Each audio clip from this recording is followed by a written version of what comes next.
Marte en Johan, Greta, Laurens, julle gesinne en familie, almal wat naby aan Catharina geleef het. Begin my om vooraf namens ons gemeente van wie Catharina baie jare lidmaat was, ook ons innige weergevoel aan julle te betuig en julle vanmiddag ook regtig die troos van die Here toe te bid by hierdie afskeidsgeleentheid. As 'n pragtige gedeelte wat die familie geskryf het, die familiebrief in die begrafnisbrief. Ek gaan nie alles nou lees nie, ek gaan net so enkele grepe daaruit lees, dat inleiding. Ons staan vandag voor die Here met groot dankbaarheid in ons harte vir die tydperk wat hy toegelaat het dat ons kon deel wees van Magdalena se lewe hier op aarde. Ons sien die Here se hand van beskerming, liefde en voorsiening deur haar lewe. En dan word daar pragtig beskrywe hoe hulle dit beleef het. En dan kom ons by die laaste paragraafie. Ons neem dus vandag afskeid van haar aardse bestaan, maar weet dat ons ook eendag sal deel hê aan die hemelse erfenis. Tot dan koester ons liefdevolle herinneringe aan ons geliefde ma, ouma, sussie en vriende. Kom ons raak stil voor die Here.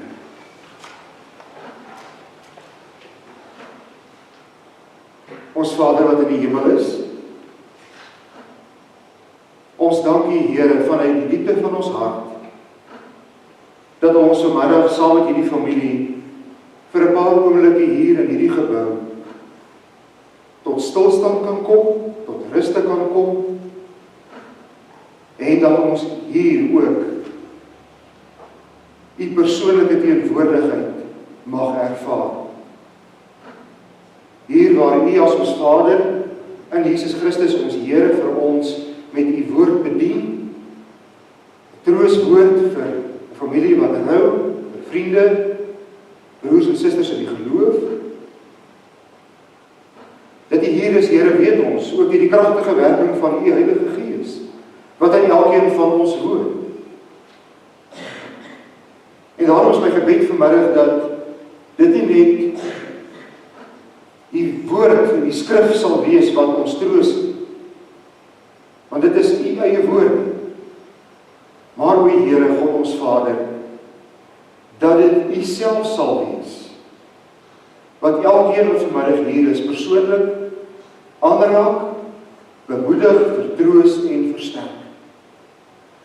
En dat ons wat hier is, ook hierdie teenwoordigheid van U hier sal ervaar.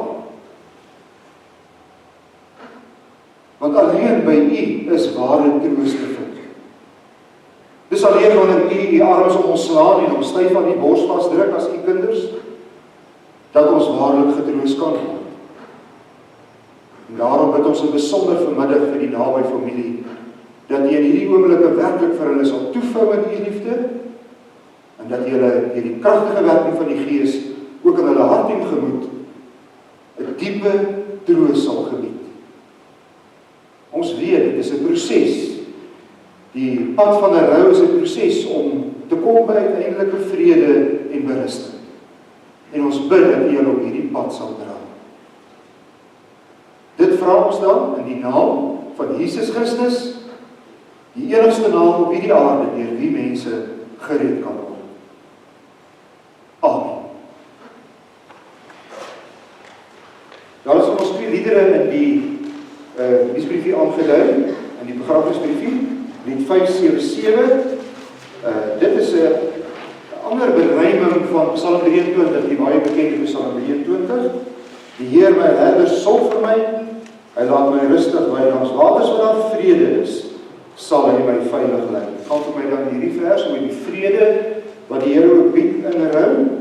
Die Here gee my weer nuwe krag. En dan ook vers 3, nee, die donker dieptes, wat ons nie voor bang hoef te wees nie, want die Here lei ons met sy hand. Kom ons sing dit saam. Amen.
geskrywe pas nadat die grootste ramp ooit die volk Israel getref het. En die ramp was dat die Here die Babyloniërs gestuur het, nadat hy die volk vir jare en jare gewaarsku het oor hulle sondige lewe. En die Babyloniese volk het gekom en Jerusalem binnengeval met 'n geweldige wreedheid en brutaliteit. Is die volk aangeval, is die mense, manne en vroue en kinders doodgemaak, die tempel is verbrand, daar die plek van aanbidding waar die Here se heerlikheid was. Die stad se mure is platgeslaan, die volk is uitmekaar gejaag. En Jeremia, wat veronderstel was om die troos van die Here te bring en perspektief te bring, was platgeslaan deur hierdie geweldige gebeurtenis. En in klaagliedere beskryf hy vir ons dit wat hy as gelowige in daai tyd ervaar het, die verskrikking daarvan, maar hy beskryf terselfdertyd ook die genade en die troos van die Here binne sulke stikkende omstandighede.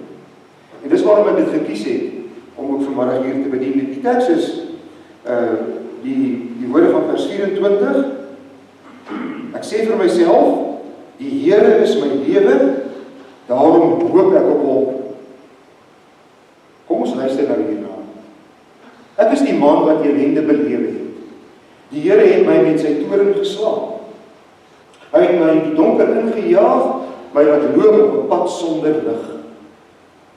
Vir my stoot hy gedurig weg, dag na dag. Hy het my hele liggaam laat wegteer, my bene gebreek. Hy het my toegebou met 'n muur van gif en ontbering rondom my. Hy maak die donker my tuiste. Ek is soos die wat lankal dood is. Hy het 'n muur om my gebou, ek kan nie uitkom nie. Hy het vir my swaar brons kettinge aangesit.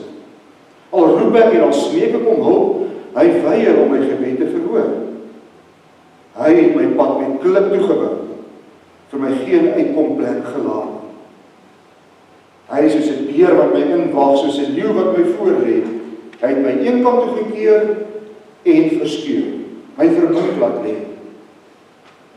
Hy het sy boog gespan en my 'n teken vir sy pyle gemaak.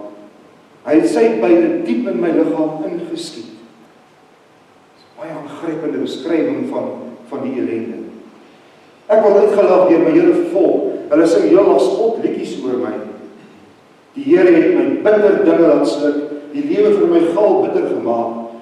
Hy het my grys klip laat kou, my in die grond getrap. Hy het alle rus van my af weggeneem. Ek het al vergeet van voorspoed. Ek het gedink, dit is klaar met my en met my hoop op die Here. Die gedagte aan my ellende en my vreemdelingskap is gal en gif vir my. As ek daaroor nadink, draai my gedagtes vas. Maar dit sal ek ter harte neem en om die rede bly ek hoop. Deur die liefde van die Here het ons nie vergaan. Daar is geen einde aan sy ontferming nie. Dit is elke môre nie. U trou is groot. En dan kom sy verklaring. Ek sê vir myself, die Here is my lewe, daarom hoop ek op hom. Die Here is goed vir wie op hom bly hoop, vir die mens wat na sy hulp vra. Dit is goed om geduldig te wag op die hulp van die Here. Dit is goed vir 'n mens om sy las in sy jeug te dra. Laat hy hom in sy eensaamheid geduldig bly, as God hom die las opgelê het. Laat hy hom diep verootmoedig, miskien is daar hoop. Laat hy sy wang draai vir wie hom slaan, laat hy maar oorvloedig smaak ondervind. Die Here verstoot 'n mens nie vir altyd. As hy beproewing oor 'n mens gebring het, ontferm hy hom weer, want sy liefde is groot. Dit is teen sy sin, dat hy mense in ellende en beproewing bring. Ek gaan net tot daar lees. Agter broers en susters en familie, om dood en hartseer en beproewing te beleef, is uiteraard verskriklik swaar en moeilik vir enige mens. Baie keer wanneer mense in so 'n situasie beland van 'n diepe beproewing en 'n diep hartseer en pyn, dan voel dit vir die mense wat daar binne is, asof hierdie tydperk nooit sal verbygaan. Asof die situasie vir altyd so sal bly. Asof alles dan uiteindelik hopeloos is. Dit sien mense ook as jy die begin van hierdie hoofstuk lees, wat ons pas saam gelees het. Hierdie verskriklike, ellendige situasie waarin Jeremia, en natuurlik Jeremia, praat hulle hier namens die hele volk, waarin hy en die volk hulle bevind het. Hy beleef hierdie gebeure, wat die volk getref het, so intens, en jy het gehoor uit sy beskrywing, dat hy dit belees asof die Here dit self persoonlik aan hom gedoen het. Die mens dan verstom oor wat hy hier beskryf. Maar, wat my die meeste verstom, is dat Jeremia dit kan regkry vanaf vers 21, 'n ander toon aangesien.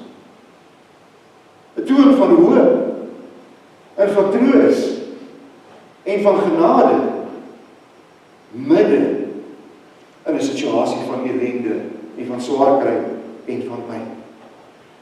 Hoe kan hy dit reg om midde in hierdie situasie steeds hoopvol en troosvol te wees? Broer en suster, die rede daarvoor, en hierdie geloofsvertroue wat Jeremia midde sy beproewing openbaar, die rede daarvoor lê daarin dat ons hoop en ware hoop en troos nie geleë is in menslike woorde nie.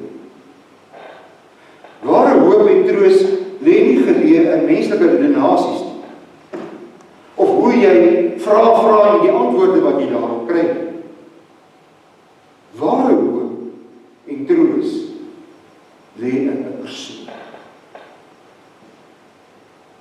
In die persoon van God, ons liefdevolle Vader.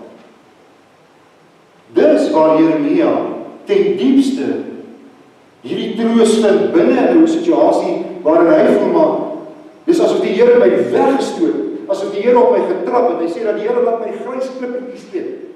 Dis 'n sprekende beeld nie. Wie van ons het al daai grond of klippies tussen jou tande gehad nie? Dis akelig. So beleef hy hierdie beproewing wat die Here op sy pad gebring. Maar terselfdertyd hoop. Dis die genade wat God ons hemelse Vader deur Jesus Christus ons Here aan sy kinders gee. Dat ek en jy midde die diepste ellende van ons lewe, midde die donkerste dae wat ons mag beleef, steeds hoop kan hê. Hoekom? Want ons hoop bou ons op God, ons Vader. Op hom in sy persoon, as Vader, Seun en Heilige Gees. En daarom is die boodskap vanmiddag vir ons almal, lewe hoopvol met die Here. Want daar in hom vind ons troos, vind ons berusting, vind ons perspektief en vind ons weer blydskap vir die lewenspad wat voor ons lê. En daarom sê vanmiddag vir jouself, die Here is my lewe. Dis wat Jeremia hier uitdruk. Dis waarin hy vashou, dis waarin hy vasgryp, midde in 'n situasie wat daar niks meer vir hom oorgelê het. Hy kon nie tempel toe gaan, hy kon nie na ander mense toe gaan om hoop en troos te gaan vind nie. Dis net die Here alleen. Die Here is my lewe. En hierdie ongelooflike gebeurtenis, wat hom uitmekaar geskeur het, en wat sy hele lewe omgekeer het, het hy die Here waarde leer ken. Op 'n aangrypende wyse openbaar die Here hom hier in die lewe van Jeremia. Maar midde hierdie ellende is daar 'n realiteit. 'n bitter realiteit. Kyk op watter aangrypende wyse beskryf Jeremia dit vir ons. Hy sê dit voel vir hom in hierdie ellende asof hy in 'n donker sel is, wat hy met kettinge vasgebind is en daar niemand is wat hom kan help. Hy sê dit voel vir hom letterlik asof die Here sy rug op hom gedraai het en geweier het om hom te help. Hy sê dit voel vir hom asof hy daai teiken is en die Here sy pyle op hom afskiet en in sy lewe inskiet en hom verwoes en vernietig. 'n gevoel van absolute verlatenheid en verslawing. Hy sê in vers 20, dit was so erg. Hy kon nie onsself troos uitdruk. Plat is. 'n moeilike situasie. En aan die een hand het ook hierdie worstelpad van die lewe op 'n manier gestaan. Veral die laaste paar jaar van haar lewe, veral van wat ek haar ken, toe ek hier in Potchefstroom gekom het. 'n ongelooflike pad van worsteling, wat sy en onthou my destyds vertel het met sy ongeluk, en die lang pad van herstel wat sy saam met hom geloop het, om weer met mens te kon word. Hoe dat sy met julle as kinders saam geleef het, met julle dinge wat in julle lewe gebeur het. En dan ry jy pad met die Here van kanker en worsteling met kanker en dan weer beter en dan weer slegter. En uiteindelik die swakker wordende liggaam, wat maar eintlik vir die laaste jaar of 2-3 gestei het, weens die siekte waarmee sy geworstel het. En menige dag het ek by haar gesit, en het sy verwoord teenoor my, wat Jeremia moet hier verwoord. Sy het baie vrae teenoor die Here gehad. Sy het baie daardie worsteling met die Here gehad, oor dit wat met haar in haar lewe gebeur. Die pad wat die Here met haar geloop het. Sy het net soos Jeremia meer as een keer vir my gesê, sy is klaar, sy is moedeloos, sy het nie meer hoop nie, sy weet nie meer waarheen nie, sy is moeg, sy wil nie meer.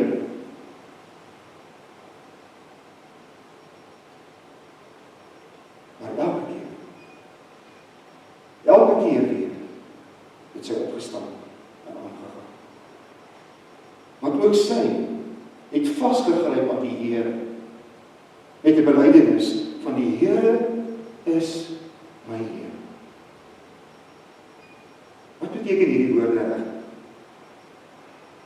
In Hebreëus staan daar, want Hebreëus is die taal waarin die boek geskryf is. In Hebreëus staan daar, die Here is my erfporsie. Dis eintlik wat daar staan. Kom ons dink baie mooi oor hierdie beeld saam. Die Here is my erfporsie. En dis presies dieselfde woord wat die Here destyds in Numeri 13 vir die Lewiete gesê. Die Lewiete was die mense wat by die tempeldiens gedoen het. En toe die Here vir Israel in die beloofde land inlei, en hy nou die land in stukke opdeel, en vir al die stamme hulle stukke gee, hulle erfdele gee in die land. Toe roep hy die Lewiete by mekaar en hy sê vir hulle, julle gaan nie grond erf nie. Julle kry nie grond in die land. Ek is julle erfdeel. Julle erf my. En alhoorde, soos wat iemand sou staat maak op 'n erfporsie, vir sekuriteit en versekerheid en vir versorging van die toekoms, so moes die Lewiete op die Here self staat maak vir hulle versorging. Dat hulle uit die hand van die Here sou leef. En dit is ons troos. Dis die dieptepunt van ons troos ook vir my. Net so het Catharina uit die hand van die Here geleef. Al was dit vir haar soms bitter moeilik. Here is my lewe. As jy dit sê, dan sê jy daarmee, ek vertrou met alles wat ek is en het, net op die Here om vir my te sorg. David sê in Psalm 27, al sal vader en moeder my verlaat, die Here sal my aanneem. Dis wat Jeremia moes doen. Die Here is my Heer. Die Here is my pa en my ma. Hy sal vir my sorg. My lewe is in sy hand. En dus is hierdie belydenis, hierdie leef uit die hand van die Here. Dis alleen daar waar enige mens in hierdie lewe ware troos en ware betekenis in die lewe vind. Ek verseker jou vanmôre, daar is niks anders wat vir jou wil gee. Nie geld nie, nie rykdom nie, nie status nie, nie mag nie, nie aansien nie. Wat jy ook al gedink het waarom jy mag hoop, nie jou groot erfporsie nie. Niks. As God in sy persoon wat vir lewe in sy hande. Daar is ons troos. En as hy daar is, dan beloof die Here Jesus in Romeine 8, kan niks my ooit weer uit die hand van die Here red. Daarvoor het Jesus Christus gesorg. Daarvoor het hy sy lewe aan die kruis afgelê, sodat ek en jy en ons name in die hande van ons Vader gegraveer is. Jy ken daardie teks uit Jesaja, nee. Julle name is op my handpalms gegraveer. Is daar in die persoonlike gemeenskap met God, waar ek rus vind, waar die Here my uiteindelik tot troos bring, hierdie pad van liefde en gemeenskap wat hy met my doen, en waar ek 'n nuwe lewe vind in Christus. As hy sy lewe aan die kruis vir my aflê, dan skenk hy aan my 'n nuwe en 'n ewige lewe, wat ek by God die Vader vind. Dis mos ons troos vanmiddag met Catharina. Ons weet sy lewe. Onthou jy die Here Jesus se woorde, wat hy vir Maria gesê het by die dood van Lazarus? As hy met Martha en Maria praat oor Lazarus se dood, en hulle verwy die Here, omdat hy te laat gekom het volgens hulle, dan sê die Here vir daardie twee sissies, wie in my glo, al sterf hy, sal vir ewig lewe. En dis ons troos. Dis waarom ons vanmiddag hier met troos kan sit, want ons weet, dis wat die Here vir Catharina gegee het. 'n lewe na die dood by hom. Verlos sê die Bybel vir ons nou van al die lyding en pyn, van dit wat hier beskryf word in hierdie hoofstuk. Niks daarvan meer waar nie. Vir haar die volmaaktheid van rus by die Vader. En daarom wil ek julle vanmiddag bring, die genade van die Here by hierdie waarheid, daarmee julle voor die Here persoonlik stel, dat julle by hom julle kennis gaan. Sê vir jouself, die Here is my lief. Want jy sien, as ek daar is en ek die Here so persoonlik leer ken, dan kan ek ook die toekoms tegemoet gaan. Want dan weet ek, my lewenspad word deur die Here self gestuur. As Jeremia hier in die hoofstuk sê, dis goed, die Here is goed vir wie op hom bly hoop, vir die mens wat na sy wil vra. En dan sê hy, as dit swaar gaan, hou moed, hou vas aan die Here, daar is hoop vorentoe. Die Here verstoot 'n mens nie altyd nie. As hy beproewing oor 'n mens gebring het, ontferm hom weer, want sy liefde is groot.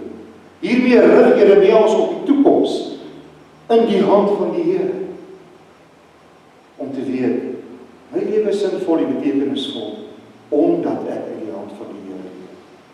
En wat ook al die toekoms vir my inhou, ek is gerus. Die Here is my erfdeel. Hy bly my op die pad, hy sorg vir my, hy troos my, hy dra my deur donker tye, hy bemoedig my as ek plat lê, soos hy hier met Jeremia gedoen het. Hy gee my nuwe hoop, as ek in hopeloosheid wil verval. En dan skep hy die gelowige nuwe geloofsvertroue, om daarmee in jou lewe te kan leef. 'n hoopvolle verwagting vir die toekoms. Ons Here Jesus het ook in die dood uit opgestaan. Daarmee het hy vir ons gewaarborg, daar is vir julle 'n toekoms. En daarom, geliefde familie, vriende, broers en susters in die Here, dis waarom 'n gelowige soos Jeremia platgeslaan kan wees, maar steeds hoop kan hê. Dis waarom ons vanmiddag hier kan sit en ons is hartseer. Ons dink terug aan Catharina en ons, en veral julle as familie is hartseer met die verlies wat julle in haar ervaar. Maar ten spyte daarvan, midde in hierdie situasie, kan ons vanmiddag vir mekaar sê, die Here is ons lief. Ons dank hom vir Catharina se lewe, ons dank hom vir wie sy was, en wat sy vir ons almal kon beteken, en besonder vir julle as familie. As ons dink aan haar loopbaan in die onderwys, vir wat sy vir kinders kon beteken, as ons dink aan haar loopbaan en haar lewe hier in die gemeente, waar sy voluit deel was, dan dank ons die Here daarvoor. Want ons weet, hy was alleen. Amen. Kom ons bid saam. Ons Vader wat in die hemel is, baie dankie dat U vanmiddag so persoonlik voor ons kom staan, om ons oë op U te rig. Want U Here, ons moet bely, dikwels in ons lewe as dit donker word, as dit swaar word, as dit moeilik gaan, dan gaan soek ons juis op ander plekke en op ander maniere om ons troos. Terwyl ons eintlik weet, ons ware troos lê net by U. Daarom bid ons vanmiddag, Here, dat U self deur die boodskap van verlossing in Jesus Christus en deur die kragtige werking van die Heilige Gees hierdie troos en hierdie sekerheid en hierdie hoop in elkeen van ons harte sal vasmaak. En dat as ons hier vandaan vertrek, ons werklik ook die toekoms tegemoet kan stap. En dat ons elke dag vir mekaar kan sê en vir onsself kan sê, die Here is ons Here. Ons vrees nie die toekoms nie. Ons is nie bang nie. Ja, ons kry swaar. Baie keer, baie swaar. Maar ons lewe elke dag in U hand. En U het beloof dat U ons nooit in die steek sal laat. Net so het U hierdie pad met aan die Ina gestap. En daarvoor sê ons ook vir U dankie, Here. 'n moeilike pad soms. 'n pad waar Jesaja ook soms geworstel het. Maar o Here, U was altyd getrou. U het haar vasgehou en U het haar gedra. En so het U besluit om haar ook te kom haal. En daarom dank ons U vir haar lewe. Ja, sy was 'n sondaar mens net soos ons. Maar 'n sondaar mens wat met volle hoop en verwagting in U geglo het. En daarom weet ons, lewe sy naam.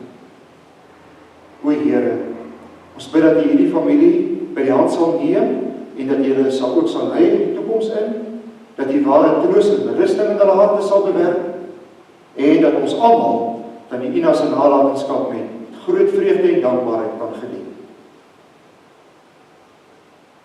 Dankie dat ons mag weet, ook as ons nou hier uitstap en daar kom 'n geweldige beproewing oor ons lewe, dan weet ons, U is ons erfenis. Amen. Kom ons sing nou van hierdie pragtige geloofsekerheid uit die 5:2:5. Here, hoe blymoedig en in dank oorvloedig maak U my die hart. U gee ons die seën soos 'n milde reën, U vertroos en smaak. En hier kom ja, ons weet, ook in ons leef ons onder die genade en vrees ons nie die kwaad. En so ook die sterk swarte, weet ons in ons harte, ons verlosser leef. Ek sê vir myself, die Here is my leef. Kom ons sing dit saam.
dan namens die familie en hulle bedankings te doen. Asseblief daar by die mikrofoon, want ons neem dit ook op. Kan ek hoor, ja. Vriende, net voor ons die bedankings doen, wil ek toch net iets wat al reeds aangeraak was. Die predikant het reeds geraak aan sekere gedeeltes van die familiebrief. Dit is ook in die blaadjie voor u. Toch op versoek van die kinders, vraag vir om dit ook saam met my in die gedagtes deur te lees.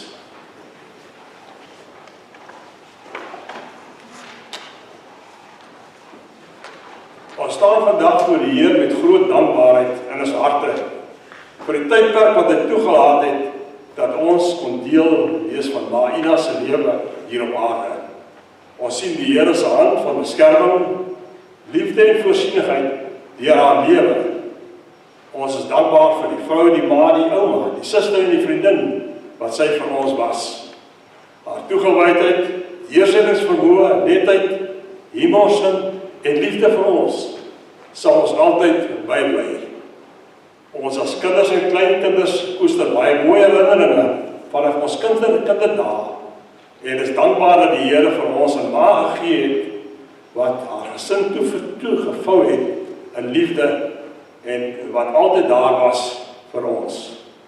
Die impak wat sy as onderwyseres gelewer het in kinders se lewe was ook van groot waarde. Ons is dankbaar vir die geleentheid wat die Here haar gegee het om die woord te kan deel met kinders en om morele waardes en beginsels by hulle vas te lê. Ons weet dat sy baie geliefd was onder die kinders en dat baie se lewens aangehaak is deur haar liefde en toegewydheid. Daar was so baie moeilike tye waardeur sy sou gegaan het in haar lewe en veral ook die laaste paar jare. Ons is dankbaar dat die Here haar deur u gedra het en haar gehelp het om haar geloof in die Here te bou. Maar Ina se afsterwe laat 'n groot leemte in ons harte. Maar ons hou daaraan vas dat die Here sy getrouheid, liefde en krag konstant aan haar bewys het deur haar lewe en dat die Here se plan vir haar hier op aarde nou tot einde gekom het. Maar dat sy nou die ewige lewe as erfenis ontvang het. Ons is meer as ooit dankbaar vir wat Jesus vir ons aan die kruis gedoen het, maar sy vergifnis vir lewe in hom.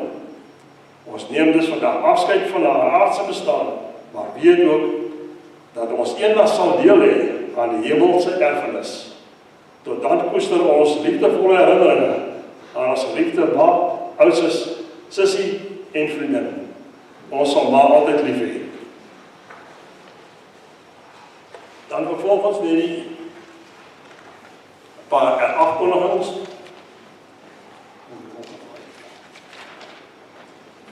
Eerstens wil ek graag namens die familie vir Rita en haar ma Annie baie dankie sê. En ook 'n spesiale woord van dank ook aan hulle oordra. Julle was die ruggraat tydens Ida se laaste 2-3 jaar, maar veral in die laaste 2 tot 3 weke. Altyd gereed aan haar behulpsaam te wees en veral die laaste paar dae om by haar te wees ten spyte daarvan dat Ina heel moontlik nie eers bewus was van julle teenwoordigheid nie. Rita, ook vir jou waardering vir jou reuse aandeel met alle reëlings en koördinering en aktiwiteite sedert Ina se dood. Dit word werklik opreg waardeer. Is daar enig iemand van die huis uitgelaat hierso? Verpleegpersoneel en administratiewe personeel wat gemoeid was met Maïna se versorging die afgelope 2 maande tydens haar verblyf in huis uitgelaat. Ten spyte van haar swaar kry, het sy gereeld vertel hoe gelukkig sy is en dat die personeel goeie dienste lewer.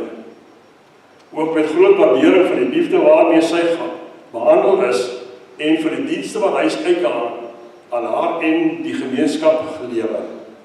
Baie dankie aan elke inwoner van huis uitgelaat wat in die tyd uitgereik het na Maïna. Ons waardeer elkeen se omgee en hulp. is die Dr. Rens nog hierso. Dan Dr. Rens, die onkoloog wat die afgelope paar jaar na haar omgesien het, baie dankie ook vir die begrip en die ondersteuning wat dokters, sowel as die personeel by die onkologie aan haar gebied het. Dan ook Dr. Jansen en personeel van Medipark. Dr. Jansen was meer as net 'n huisdokter. Hy was ook 'n baie goeie vriend en vertroueling van Maina. Ons is baie dankbaar vir die professionele mediese dienste en ondersteuning wat dokter die afgelope jare aan haar gebied het, sowel as die besoek wat dokter aan haar gelewer het in Eikeland voordat sy hospitaal toe was. Dit het regtig so baie vir haar beteken. Baie dankie vir alles wat jy aan haar gedoen het. En dan vir al die vriendinne, baie dankie aan al die vriendinne wat hier al die jare bygestaan het en vir haar lief was.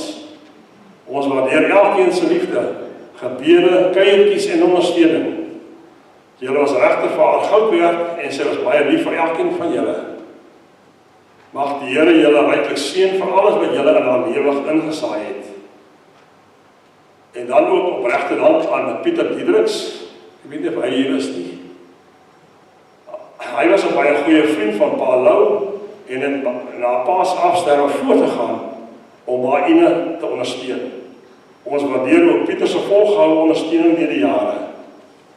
En dan 'n spesiale woord van waardering aan die Piet Venter en al die gemeente en al die gemeentelede. Ons kan regtig getuig van 'n besondere ondersteuningsnetwerk wat Maina gehad het. Dominee Piet, ons waardeer al die besoeke en die gebedes wat aan Maina deur al die jare. Sy het baie waardering gehad vir Dominee. Baie dankie aan elke lidmaat wat haar ondersteun het. Ons is dankbaar vir julle wat julle vir haar beteken het. Dan ook die selgroep waarin sy behoort het aangebied om die verspreidings te voorsien aan die familie. Ook baie dankie daarvoor. Dit sal verseker geniet word en ons waardeer elkeen se bydrae en tyd met die reël en die voorbereiding daarvan. En dan afop aan die agter vir die reël vir die begrafnis. Baie dankie ook vir julle professionele dienste. Dan wil ons ook graag vir pastoor Roan Viljoen en die gemeente van Seven Pillars Church bedank vir hul ondersteuning aan ons gesin in die tyd. Maar Ida was bekend aan hulle en daar was ook baie vir haar gebid. Baie dankie ook vir die wat gehelp het met haar die onruiming van haar woonstel, etes wat voorsien is en vir al die boodskappe. Ons waardeer pastoor se liefde en ondersteuning in hierdie tyd. En dan 'n spesiale woord van dank aan Maina se twee broers en hulle gesinne, ook myself en dan my broer Henny, was baie aan Ida en ons waardeer hulle. Sy liefde en ook deur haar hele lewe. Baie dankie vir al die waardevolle insette en die ondersteuning wat aan ons gesin gebied is in hierdie tyd en daarvoor altyd kosbaar om te sien hoe familiebande nouer gestoor word in tye waar mense mekaar nodig het. En ek dink dat die laaste ook is die mense wat ook vandag hier gekom het. Baie dankie ook vir julle teenwoordigheid. Ek glo daar is seker meer gewees as nie vir die wetlike beperking was van kerklike bijeenkomste nie, maar baie dankie ook vir die moeite wat julle gedoen het om hier te kom. Dankie, Albertus. Ons gaan nou so reël dat ons nou hier uitbeweeg, dan gaan ons daar by die huisval by mekaar kom, waar ons vir almal 'n geleentheid sal gee om afskeid te neem, en dan sal ons daar afsluit met die geloofsbelijdenis en met die gebed. So, ons kan nou ons gee die familie kans om met eers toe te gaan.